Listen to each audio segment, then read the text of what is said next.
Welcome, fellow cosmic explorers, to the Cosmic Chronicles podcast, where imagination meets reality and science fiction comes to life. I'm your host, Quinn, from Quinn's Ideas, and I'm joined again by my co-host, James. How's it going, James? Hey, doing good. Me too. You can find our podcast on Spotify, Apple Podcast, Amazon Music, Google Podcast, or wherever you listen to podcasts. If you click the link in the description, it will direct you to our pages on social media, including YouTube, Instagram, and Discord. Also, for those of you that are interested, my new graphic novel, The Lie Behind the Star, is launching right now on Indiegogo with 10 days to go. Check out the link in the description for more information.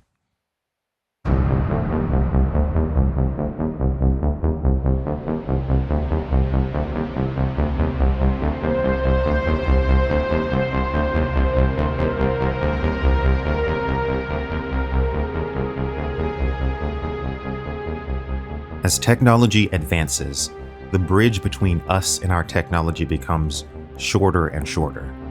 In the future, humans will augment themselves with technology in drastic ways. Constructed organs, cybernetic body parts. In fact, real cyborgs have already begun to emerge in our society. But in the future, we will not merely augment ourselves physically. We will augment ourselves mentally.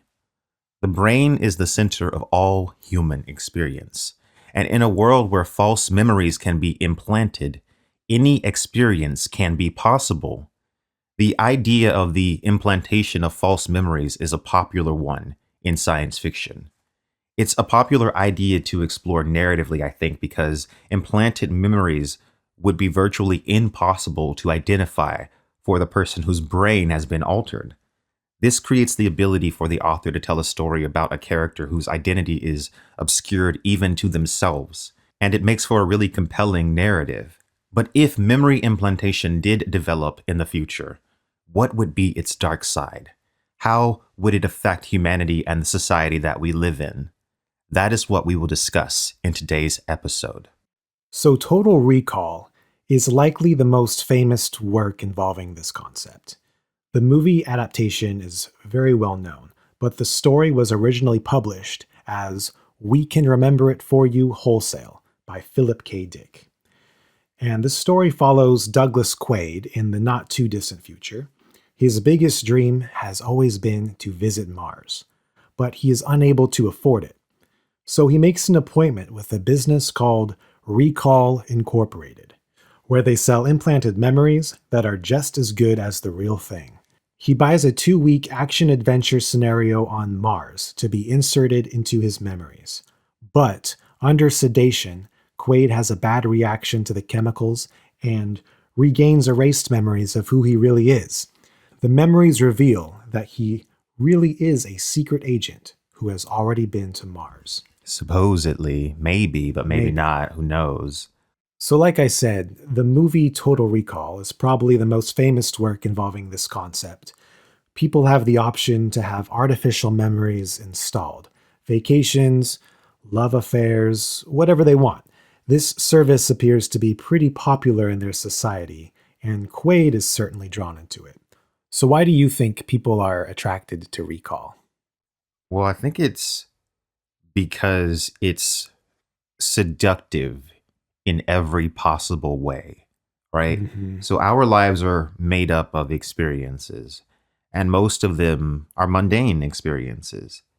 If you could pay for this awesome experience, and there seems to be no difference between this false experience, this false memory, and the real thing, then I think that is very alluring, especially in a society where people are living unfulfilled lives.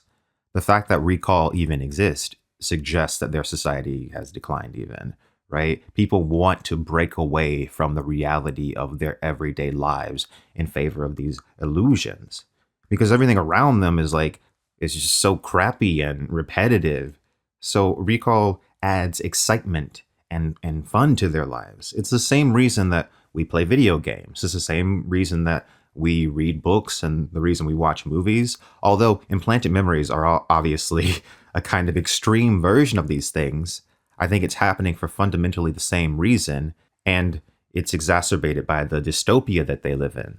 So that's interesting because I imagine lots of people would be willing to at least try it just to know what it was Hmm. like. I think I would. I don't know if I would do like a whole action adventure scenario, Uh-huh. but maybe some sort of vacation. Would you consider using recall or something like it if it could exist in the future?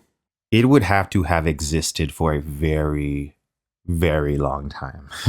Right? So like mind altering experiences aren't exactly my thing. So it would need to be like tested, developed, studied for years before I would even like slightly consider it, in my opinion. You only got one mind. And I think some people really underestimate the mind's capacity to hurt you when it's not functioning properly. So I would never, for instance, use recall, like in the total recall universe, especially because not with everyone totally constantly talking about how dangerous it is. Like everyone's just like, oh, you're going to get lobotomized if you use this. So like definitely not going to use that. It's obviously dangerous if it has such a bad reputation. Like, so I'm not going to use something that has the potential to break my mind. Everything that you see and feel around you is actually just your mind processing information. You aren't seeing the universe. You're seeing what your mind thinks the universe looks like. So I don't think it's wise to go around unnecessarily screwing with the mind's functions. Now, if I could like plug into a machine and have an experience and not have like, you know what I mean? If it's not my mind that's being altered, that's a different thing. You know what I mean? I don't want my mind altered. That scares me. I definitely wouldn't be the first volunteer for this, Yeah. but I think I would be curious. Oh, yeah. And I would probably try it at some point. Just a little vacation somewhere unattainable. But you would wait till it was tested a little bit. But you'd be more willing to try it than I would be. I'd be Yeah. like, I don't know about this. Yeah. Messing around with memories is just like it's weird for me. I just don't want to go there. So let's talk about memories and what they actually are. Memories, they're not an isolated thing that we can point to inside the brain or a single cell.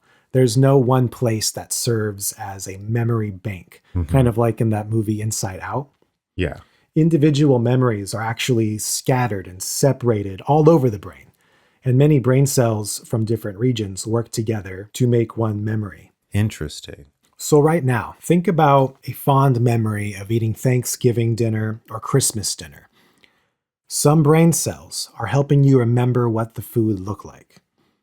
Other cells are helping you remember what the ham and the pies smelled like. And there are even cells that are helping you remember the delicious taste. So, whenever you decide to recall a memory, a bunch of brain cells work in tandem to put it all in place, like a jigsaw puzzle coming together. And a lot of our memories could very well be false. And this is because Hmm. we don't actually pick up every detail as we are experiencing it.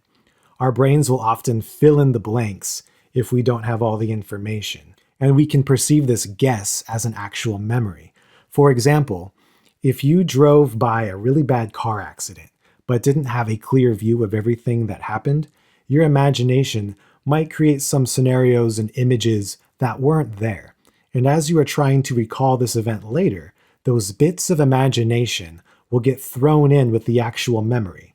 And over time, you can't distinguish which parts were real or which parts were imagined. Hmm. Imagination and memory use the same regions of the brain. Interesting. So, given that real memories contain elements of imagination and guesswork, how much of a difference is there really between real experience and installed memories? Well, I think the only functional difference is the fact that a real experience corresponds to reality, whereas a false one does not. It depends on who you are, if that matters or not, though, or to what degree it matters, I should say. For some people whose lives are wrapped more into the reality of the world, um, the more they separate themselves from reality, the more difficult it would be for them to function, right? In Mhm. their own lives. So we wouldn't want like the president of the world to have a bunch of implanted memories, right? Okay. Because they wouldn't be making they would be making decisions based on or at least informed by false memories. But let's say another person makes a living as an artist, right? And they use recall to like install memories of adventures that they're going on. And then they use these adventures, these recall memories of those adventures to make art, Like right? an inspiration. Like an inspiration, right? Their life and their existence isn't totally dependent on absolute alignment with reality. So someone like that can get away with using recall more so than someone who's like maybe like a scientist or an engineer or something. They need to be like on track with reality in order to make proper decisions.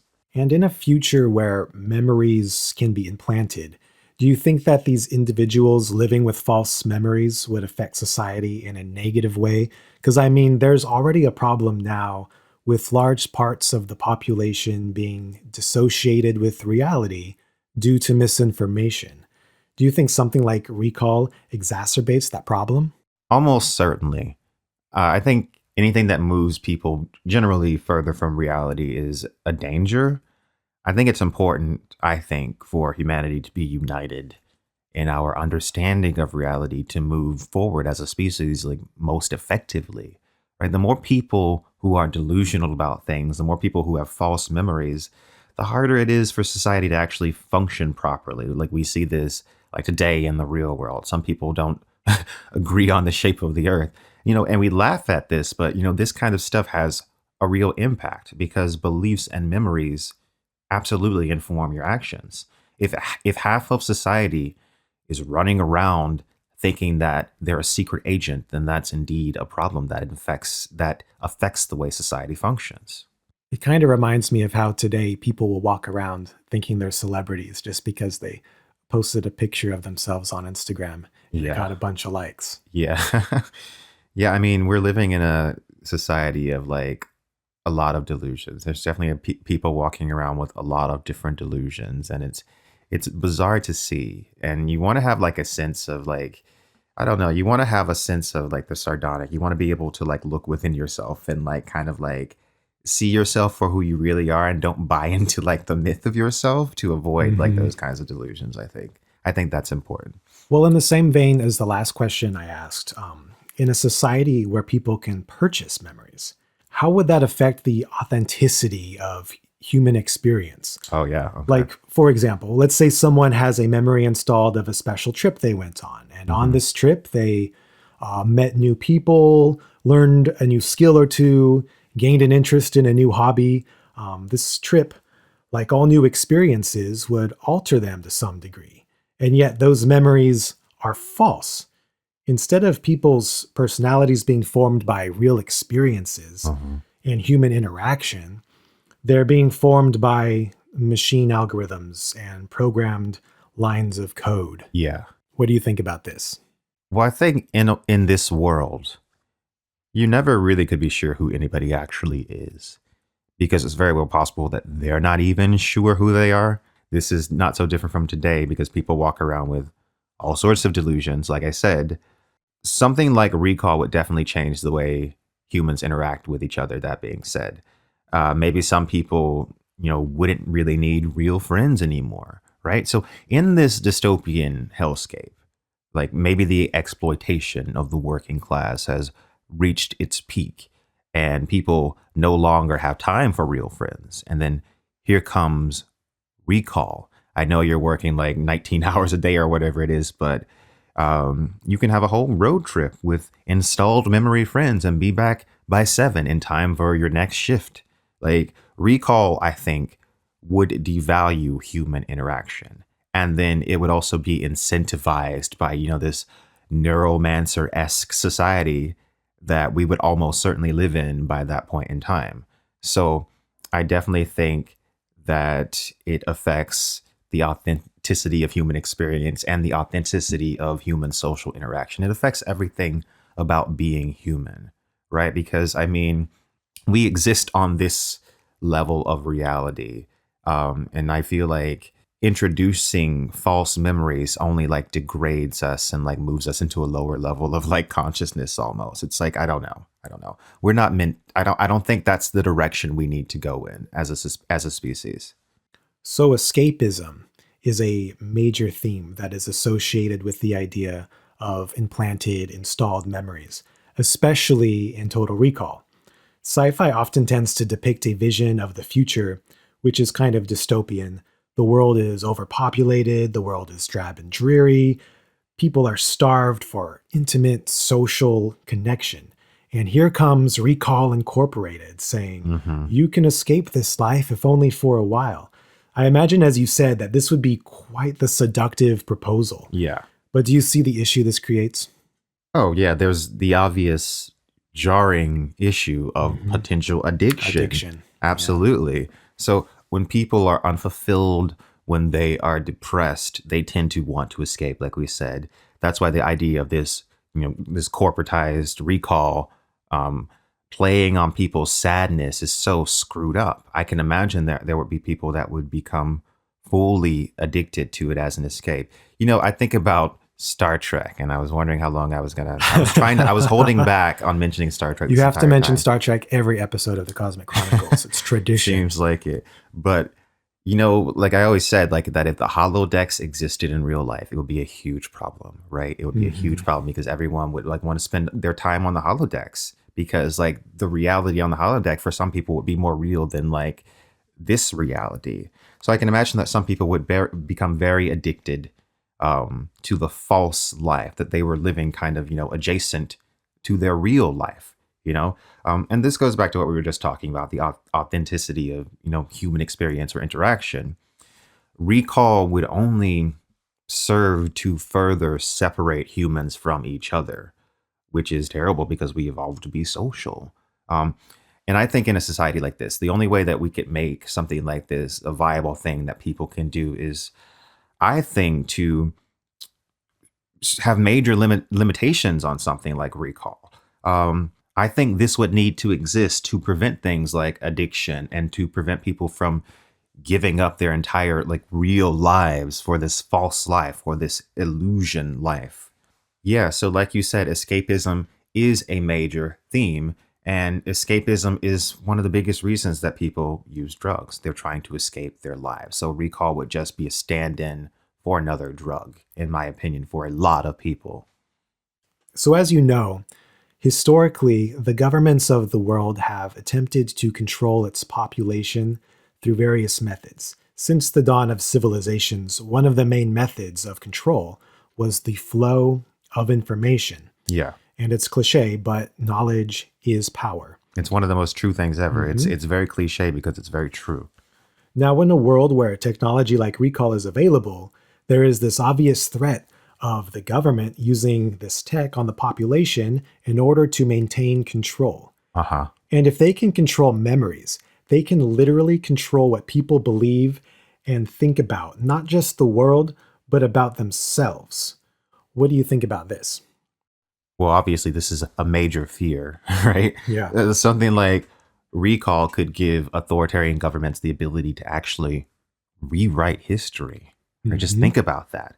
Like with the ability to change people's memories, they could exercise a degree of control previously unheard of. They could, change like the outcome of a war for their people. They could say like, we won this war, actually, people. I think of like Kim Jong-un and how they all already have like this kind of like fake history. They have a different history versus like the rest of the world. Like with something like this, he could have that absolute power, that absolute control over the thoughts and of the minds of his people. And that's really scary to think that a dictator could potentially have something like that. This is the main thing that worries me when I think about a society where people have this ability to alter the memories of others. It would almost certainly be exploited because it's a part of human nature, and that's difficult to say, but it is a part of human nature. This is a power that the dictators of the past and the dictators of now would basically sell their souls to wield, right? In the Three Body Problem series by Lucian, the wall facer Bill Hines, slight spoiler here, but not a major spoiler, it's a minor spoiler. He creates a device known as a mental seal, and this device has the ability to alter people's minds. Now, when this technology is revealed, many people believe that this could easily mark the ending of individual free will for humanity. And that would be a terrible fate for humanity. So something like mind-altering tech is something that I really kind of hope we never invent. But it's almost certain that we will at some point, which is very, very frightening.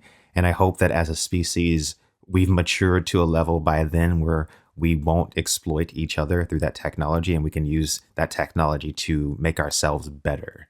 So, in a society where it is possible to view memories and also possible for people to install false memories, how do you think the criminal justice system would operate? And like, how would this affect the way in which we determine guilt or innocence? Because, for instance, in the short story, Quail, and I say Quail here because in the short story, the main character's name is Quail, and in the movie, it's Quaid. Quaid. It's actually funny. The reason why is because when they casted Arnold Schwarzenegger, they thought the name Quail was too feminine for this macho man. Quail so is they a had to change it girl's to the name. manly name Quaid. Quaid. But in the book, Quail has an implant in his skull, and it allows police to listen in on his thoughts. See, already full stop. Right? No. So because Quail has implanted memories of a mission on Mars, this implicates him in the crime of killing a political leader. And they don't really have a way to distinguish if it's real or fake. This has all sorts of implications, right? Absolutely. For one, it would be a lot easier to frame people for murder or like any crime when you can implant memories and then the cops can read those memories. It would honestly throw a wrench in everything because you wouldn't be able to tell which memories, if you couldn't tell which memories were false and which ones were real, right? If you couldn't tell by looking into like a person's brain, right? I think what we would need to prevent like the entire system from being totally muddled and screwed is to have a way to like look in and see which memories are real and which ones are fake. So maybe like false memories have to be watermarked in a way that like a computer could potentially read. But optimally, what I think is that like in a system like this, where we have this ability to read people's memories, I think that type of thing probably should just be like totally barred from the criminal justice system. If we can alter memories and read memories, I think it should kind of be barred, like something like a lie detector test. Whereas like lie detector tests are generally accurate, but like because they can be manipulated, we don't use them in the criminal justice system. You know, it's not really something that's used. So I think that this tech should be something like that, where we would have to go on the same standards that we go on now, where it's like based on like the evidence we determine guilt or innocence and not like looking into somebody's mind. Because when it comes into looking into somebody's mind, I think that violates all sorts of like fundamental like rights when it comes to like being a person. Like I feel like you should have the right to the privacy of your own mind at the very least, even if you are considered or even if you're potentially a criminal. I think that's my take on that. But if that's the way, I don't know if that's actually the way that it would go in a society where like the government has the power to alter memories. Maybe they don't give us the choice. So that's also pretty scary to me.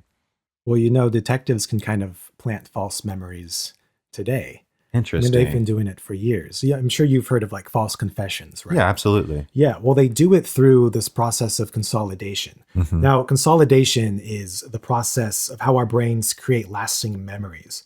So whenever we experience something that our mind deems worthy of remembering in vivid detail, it plays over and over again to strengthen the connections of neurons. Mhm. And you were telling me the other day that you started playing this new video game, Surviving Mars. Surviving Mars. Yeah. And every time you closed your eyes at night, all you could see was that video game. Yeah, just like the little like drones and like little icons and stuff. Yeah.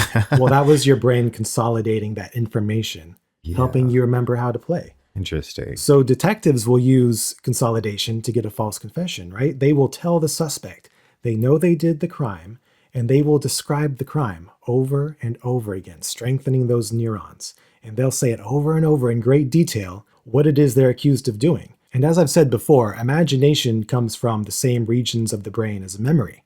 So sometimes people will actually believe that they committed a crime and confess to it. That's really interesting that you say that, because I've heard that you should never talk to cops, like under basically any circumstance, because it's like a cop really isn't concerned with like what the truth of the matter is. They just like, they'll use the opportunity to make you into a criminal if they can. I don't know. It's just like it's a good idea never to talk to cops, because like they can do things like that, like plan a confession. And like you said, there's all sorts of examples of people like that have confessed to things that they didn't do just because cops have applied enough pressure to them. So that's really interesting. And it's really kind of like weird that that's even a thing that happens. Yeah.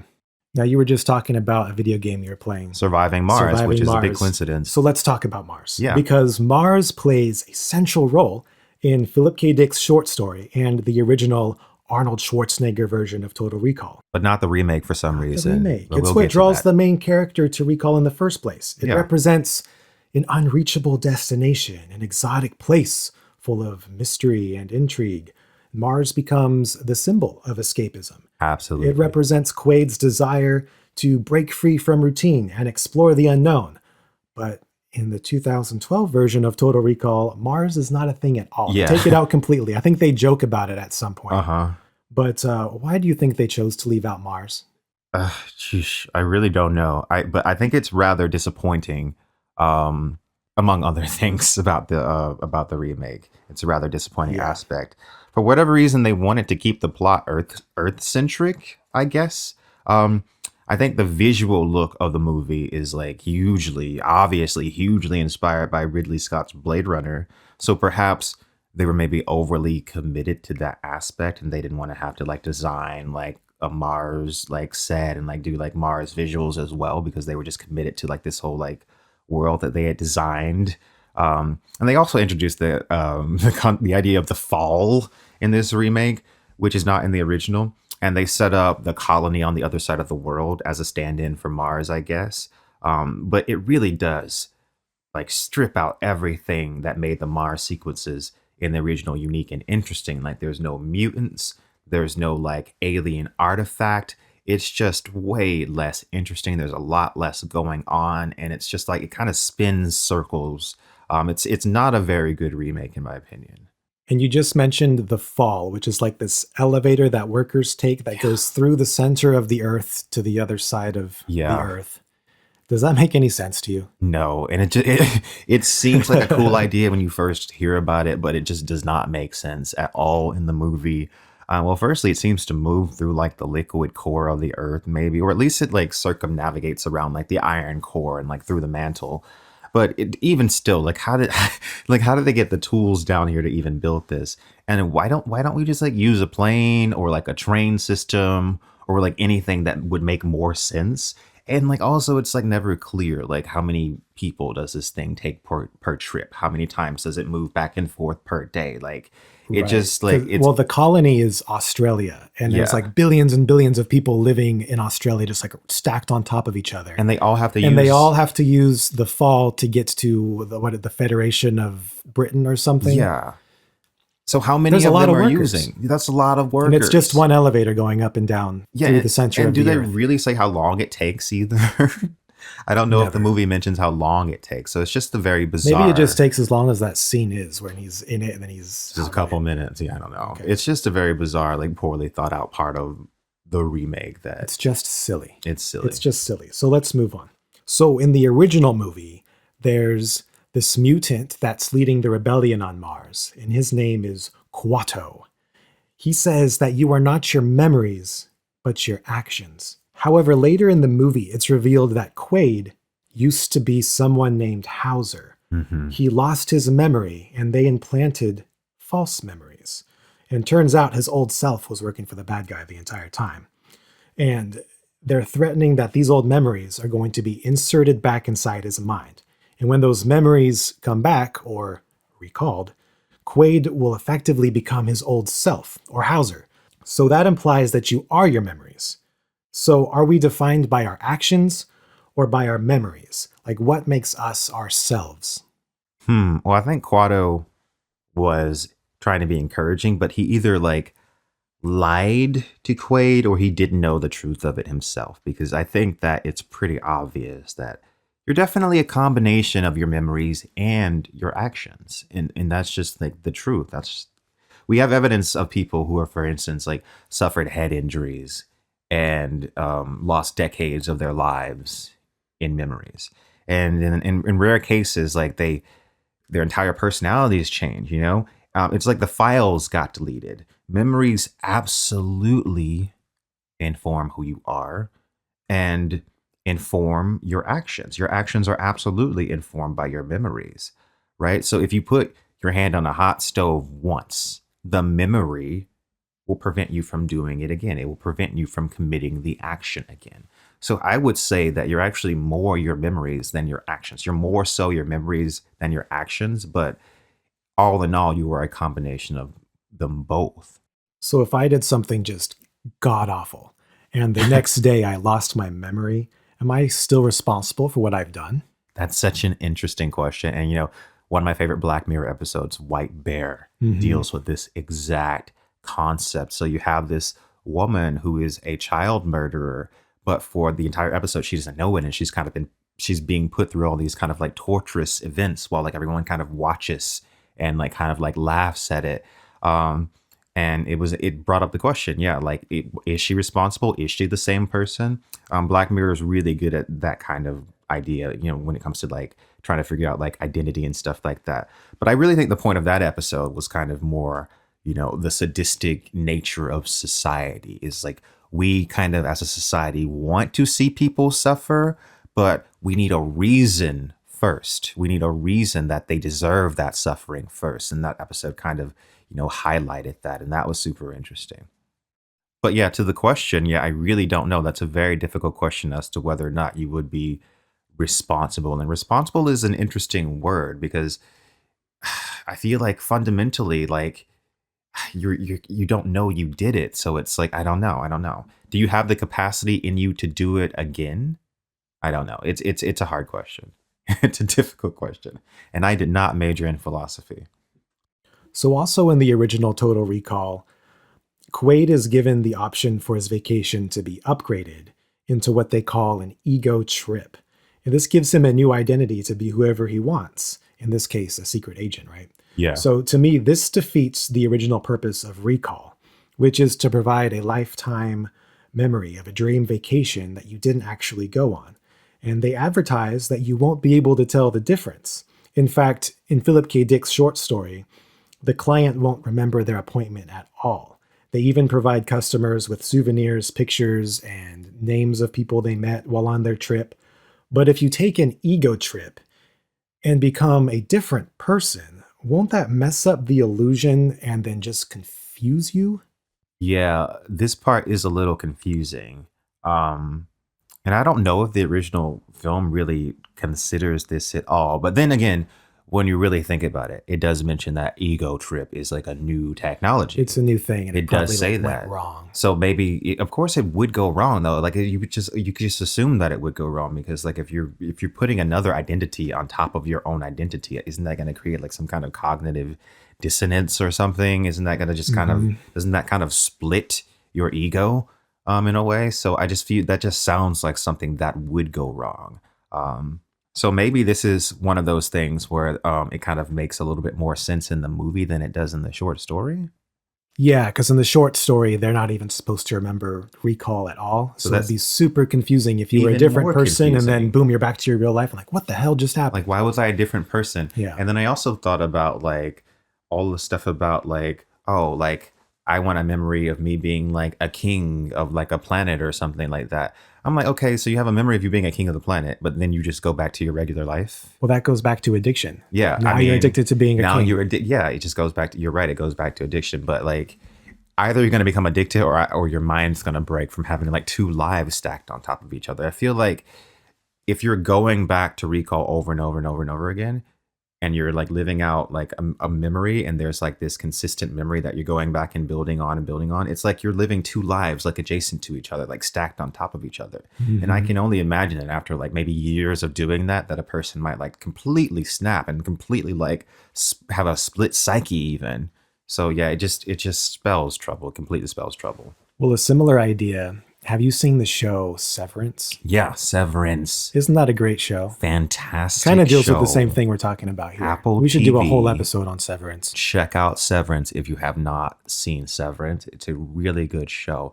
So the premise of Severance is that you have these characters, they get this job at this place, and they basically sign these contracts where they won't remember anything that they did at work, right?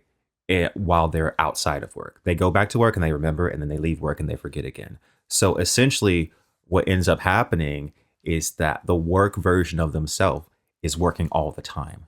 Their entire Yeah. existence is being at work, and then they go home, and then they're just like living their regular life. It's just regular. But the thing about it is that I can only imagine, I'm pretty sure the show shows this to some degree too, that the trauma that they're experiencing inside of the office and everything that's happening in the office is still affecting them in their everyday life subconsciously. Like it's still in their mind. So that show deals with this concept really, really interestingly. And it was one of the best sci-fi shows that I've seen in a really, really long time. And it was very like, it was just very dealing with a very like modern idea. And I think it was very reflective of like people's lives today. Severance, definitely go check it out on Apple TV. Yeah, I love Severance. And season 2 comes out, I think, next year. Oh my God, so long. I know. The next year is right around the corner. It's December now. Okay, so back to Total Recall. It's been debated for decades. Yeah. Was Quaid's experience in Total Recall real or fake? Okay, so I'm going to go by the different ones. So in the original, it's 100% a dream.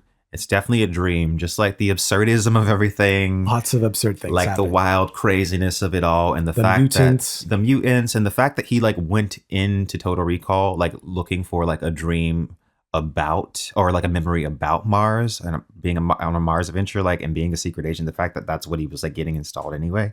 And then also he was dreaming about the girl, right? Yeah. But the girl looks exactly like the image that appears when he's like describing what he wants to the recall people. You know what I mean? So it looks, to me, it all just basically indicates that it was a dream. And then at the end, it basically implies it with the last line where he's basically saying that he like prefers the dream, even if it's a dream. So it's implying that I think that, yes, he is having some kind of like psyche delusion, and that's totally what's going on. I think it's fake in the original.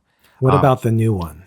In the remake, I think they have no idea if it's real or not. They have no idea if it's real or not. I don't know what to make of the tattoo. I guess the tattoo at the end would maybe suggest. So here's the thing with the tattoo is when he is about to get injected with the chemicals and recall, they tattoo a peace sign on his arm before they insert the needle for some reason. I don't know why they did that. I don't know if it was supposed to be a permanent tattoo or if it was going to go. But then at the end of the movie, he looks down at his arm and the tattoo's gone. It's gone.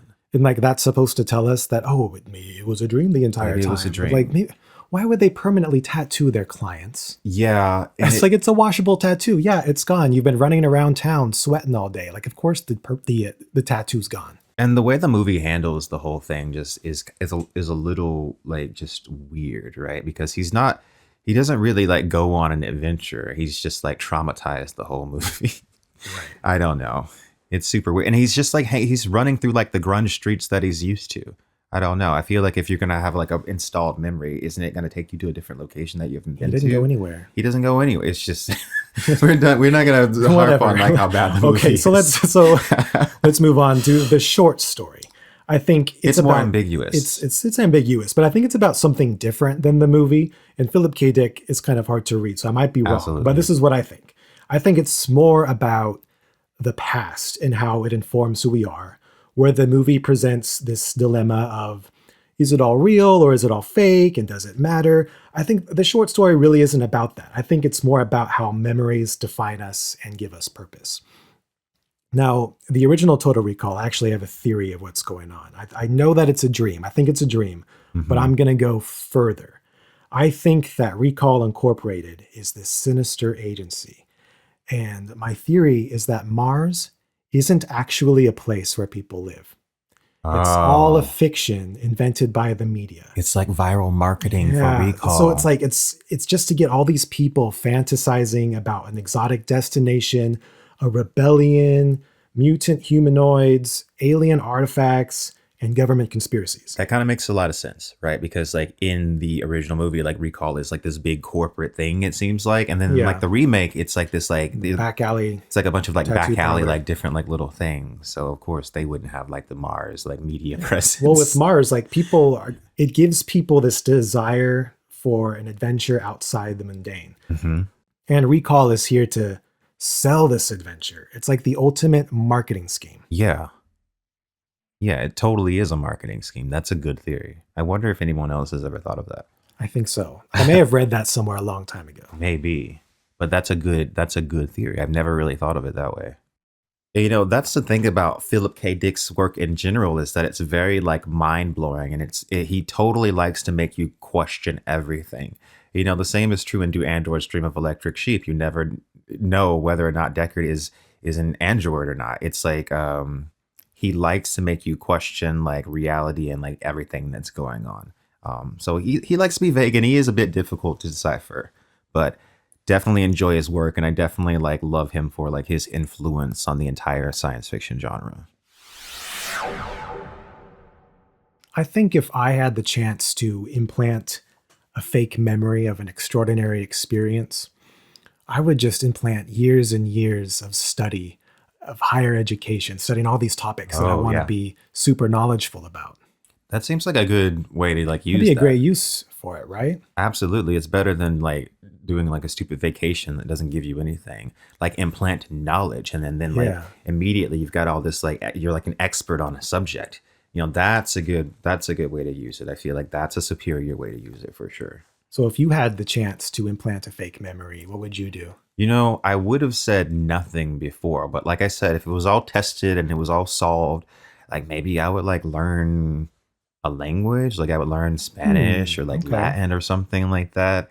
Yeah, yeah. I feel like I would go the route of like installing information into my mind because I feel like the earth is so big and there's so much knowledge, you don't have enough time to learn it all, but you could with the Yeah. recall. So maybe recall is a good thing. Yeah, it's Mind got some control. uses. I think maybe it could help with Alzheimer's in a way, right? Because you can Or you boom, could implant those memories right reinstall the back. memories. Yeah. That is such an interesting thing that I didn't even think of. So I feel like definitely this is something that could be exploited, but it is also something that could potentially have benefits because absolutely someone that is going through Alzheimer's and they're losing their memories. Like imagine like that previously, imagine you get diagnosed with Alzheimer's and then you go in and they say we can copy your memories onto a drive so that as you start to forget stuff we can reinstall it into your mind. That would be that great. would that would allow you to maintain your selfhood. Like that would be incredible, right? So I guess it's not all drab and dreary. That could be a Yeah. potential use for it, but we don't see it being used that way in the Philip K. Dick universes though. So No. Well, earlier this week, we asked our audience on Discord and Instagram the same question. If you had the chance to implant a fake memory of any extraordinary experience, what would it be? And you guys came up with some interesting answers. Malino from Discord says they would like the experience of having a child for the first time from the man's perspective. They say, I don't have children, so I'm curious about that. interesting. Now I wonder like to what extent the memory is installed. Is it like the experience of just having the child, or do you have the child and then like live with it for a few months? Because I feel like it would be kind of traumatic to like have the experience of having a child and then like lose it. I immediately thought of WandaVision, where she has those twins. And they, but like, then, disappear. wait, they're not real though, right? Yeah. Yeah. So interesting though. Interesting one. So the next one comes from Commodore Sean from Discord. He says, for me, it would be the experience of launching into orbit and seeing the Earth. I've heard the overview effect is quite profound. That would be a good one. That's a good one because that's like that's like something that actually exists, something that is like real that you could potentially do. So That would change you. I like that one. Yeah, I like that Very one. good. That's a good That one. might be my favorite one. Hmm. Tom Bombadil 2001 from Discord says, I would love to see a supernova from Earth one day. So any historical iteration of that. Interesting. Because people in the past have seen supernovas. Supernovas. from Yeah. Earth. It couldn't be, you wouldn't want one too close though. It'd have to be like a No. more distant one because That we would want be it to cool to affect see. the Earth. It would be cool to see. I don't think it would mess with your mind too much. No. Just a solid experience. Yeah. So, PlantageNet from Discord. I would install a fake memory of being made US president. But see, that's one of those ones. You're going to be addicted to being the president. Yeah, that's one of those ones where I feel like then you have like, then it separates you from reality. That's one of those ones that moves you further from reality. So I feel like I wouldn't go for those types of experiences. Where Unless you can really tell yourself like, okay, this isn't a a video life. game. This and isn't my life. This is my life. If you could do that, then more power to you. Interesting. So Owen from Instagram says that he would like to experience the beginning of the universe to the present day. Interesting. But I think you would have He to wants get. to be God. I think you would have to get the Cliff Notes version of it, though. You know, It what would I need to mean? be sped up. That would be a Because long memory. 14 billion years, I don't even know if we would have the capacity longer. to experience like all of that. Yeah, we don't. Yeah, maybe 14 billion. Yeah, I don't even know if we have the capacity in our minds to like have that much data. I feel like that'd be too much data. You would have to like see like a sped up version of it, maybe. That would be cool. That'd be interesting. Joseph from Instagram. Probably a cave diving experience because that scares me but intrigues me. You see, that's where me and you are different, Joseph, because I'm extremely claustrophobic. And I feel like the experience of diving in the cave, the installed memory would be the same. You know what I mean? So you would still like have the experience. It would still be like horrible and like squeezing through tiny holes inside of the earth. It's like, I don't want to remember that. Like, even if that happened to me, I wouldn't want to remember it. So I get why you said it, but like I am not on the same level. Well, they're you. intrigued by it. So Yeah. I imagine that just having a memory of it might be like, okay, well, that wasn't so scary. Let's do it for real this time. Yeah. Maybe it can help people get over a phobia. I'd never do it. No, I wouldn't do it either. I couldn't. My phobia is too strong. And our last one is from Gurn Raw on Instagram. And he says that they would like to grow up on a different planet in a different galaxy that we don't know anything about. Interesting. That's an interesting one.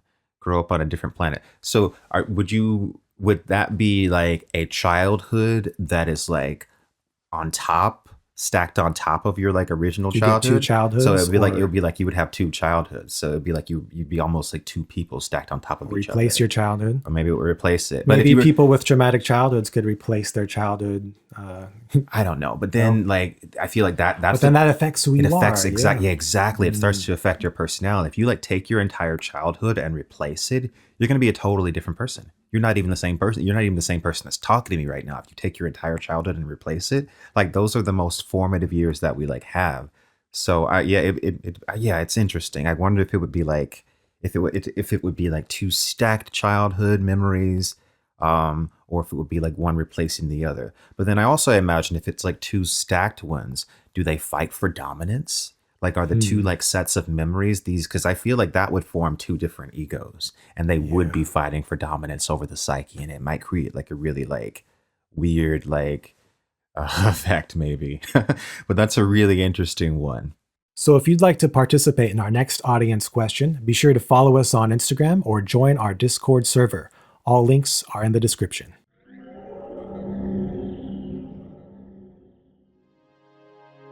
And thank you so much for listening, guys. This has been another episode of the Cosmic Chronicles podcast. Again, you can listen on Spotify, Apple Podcast, Google Podcast, or wherever you listen to podcasts. As I mentioned in the beginning, my new science fiction graphic novel, The Lie Behind the Star, is currently on Indiegogo with just about 10 days to go. If you're interested in checking it out, click the link in the description. Thanks so much.